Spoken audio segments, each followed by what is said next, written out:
सोचिए जरा, गर्मी से बचने का जो सबसे बड़ा सीक्रेट है वो आपके घर के एसी में नहीं, बल्कि आपके अपने ही शरीर के अंदर छिपा हो। एक ऐसा सिस्टम जिसे अगर हम सही से समझ लेना तो वो हमें बिना किसी बाहरी मदद के एकदम कूल रख सकता है। तो आज हम इसी अंदरूनी सिस्टम के साइंस को अनलॉक करने वाले हैं। ये समझेंगे कि कैसे अपने शरीर के इस नेचुरल एयर कंडीशनर को सुपरचार्ज किया जा सकता है। और मजे की बात यह है कि इसमें बिजली का बिल भी नहीं बढ़ेगा। तो चलिए सबसे पहले ये समझते हैं कि शरीर का ये जो कूलिंग सिस्टम है आखिर ये काम कैसे करता है। ये सब कुछ ना एक बहुत ही स्मार्ट और नेचुरल प्रोसेस पर टिका है, और वो है पसीना। देखिए, ये प्रोसेस ना 4 बहुत ही सिंपल स्टेप्स में काम करता है। जैसे ही अपना शरीर गर्म होता है, हमारी स्वेट ग्लैंड्स मतलब पसीने की ग्रंथियां फौरन काम पर लग जाती हैं। फिर जब ये पसीना हमारी स्किन से भाप बनकर उड़ता है ना, तो ये अपने साथ शरीर की गर्मी भी ले जाता है, और बस हमें फौरन ठंडक महसूस होती है। सच कहूं तो ये प्रकृति का बनाया हुआ सबसे एफिशिएंट एयर कंडीशनर है। पर ये शानदार सिस्टम फेल भी हो सकता है, और वो कब होता है? जब हम हो जाते हैं डिहाइड्रेटेड। और देखिए, डिहाइड्रेशन का मतलब सिर्फ पानी की कमी नहीं है। इसका मतलब है उन जरूरी मिनरल्स यानी इलेक्ट्रोलाइट्स की कमी जो इस पूरे कूलिंग सिस्टम के लिए, समझ लीजिए, फ्यूल का काम करते हैं। तो अब सवाल ये है कि इस सिस्टम को ठीक से चलाएं कैसे। इसका पहला और सबसे जरूरी कदम है सही तरीके से हाइड्रेट होना। और जैसा कि हमने अभी समझा, इसका मतलब सिर्फ गटागट पानी पीना नहीं है, बल्कि स्मार्ट तरीके से पीना है। तो ये स्मार्ट हाइड्रेशन आखिर है क्या? देखिए, ये 3 चीजें गर्मी में किसी रामबाण से कम नहीं है। पहला, नमक और थोड़ा सा गुड़ या शहद वाला नींबू पानी। ये तुरंत इलेक्ट्रोलाइट्स को वापस ले आता है। दूसरा, छाछ, जो पेट को अंदर से ठंडा रखती है। और तीसरा, नारियल पानी। अरे ये तो कुदरत का अपना वायरस है जो हीट एग्जॉशन से लड़ने में गजब की मदद करता है। और हाँ, यहीं पर हम लोग एक बहुत बड़ी गलती कर बैठते हैं, बर्फ वाला ठंडा पानी पीना। लगता तो है कि आहा क्या ठंडक मिल गई, लेकिन असल में होता क्या है? हमारा शरीर शॉक में चला जाता है, और फिर इस शॉक से उभरने के लिए वो और ज्यादा अंदरूनी गर्मी पैदा करने लगता है। तो नतीजा क्या हुआ? कुछ देर की बाहरी ठंडक के बदले में लंबे समय तक की अंदरूनी गर्मी। सौदा घाटे का है ना? तो यहाँ पर जो सबसे जरूरी बात है वो बहुत सीधी और सिंपल है। अपने शरीर से लड़ना नहीं है, उसका साथ देना है। बर्फीले पानी से सिस्टम को शॉक देने के बजाय नॉर्मल या फिर मटके का ठंडा पानी पिएं, बस। अच्छा, हाइड्रेशन की बात तो हो गई। अब आते हैं दूसरे सबसे जरूरी पहलू पर, हमारा खाना। यकीन मानिए, हम जो खाते हैं ना, वो हमारे शरीर का अंदरूनी थर्मोस्टेट सेट करता है। देखिए, गर्मी में भारी तला भुना खाना खाना मतलब अपने डाइजेस्टिव सिस्टम से ओवरटाइम करवाना।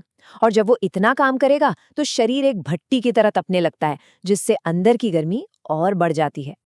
तो इसका उपाय क्या है? ऐसे फूड्स चुनें जो शरीर के लिए नेचुरल कूलर का काम करें।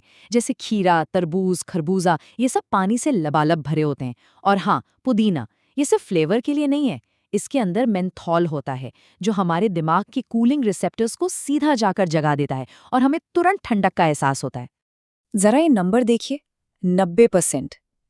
तरबूज और खीरे जैसी चीजों में इतना पानी होता है, मतलब इन्हें खाना, एक तरह से खाना और पीना दोनों एक साथ हो गया। इससे ज्यादा टेस्टी हाइड्रेशन और क्या होगा? चलिए, अब आते हैं तीसरे और शायद सबसे जरूरी हिस्से पर, हमारी आदतें और हमारा लाइफस्टाइल।